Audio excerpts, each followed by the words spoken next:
Mais pourquoi Bergkamp, la légende néerlandaise, ne prenait jamais l'avion? Il est bien connu qu'il voyageait toujours en train ou en bus, parfois en voiture, plutôt qu'en avion. Voici les raisons en détail. Mais avant ça, si tu es nouveau sur la chaîne, n'oublie pas de t'abonner, de partager et d'aimer la vidéo.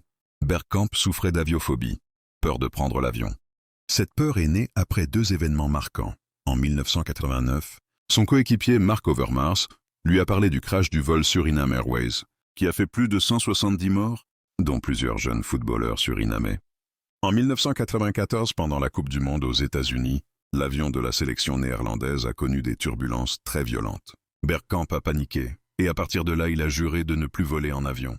Comme il refusait de prendre l'avion, Bergkamp voyageait en train, bus ou voiture pour les déplacements européens.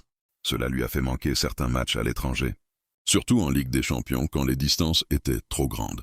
Par exemple, il n'allait pas jouer contre certaines équipes en Europe de l'Est ou en Turquie, parce que le voyage terrestre aurait été trop long.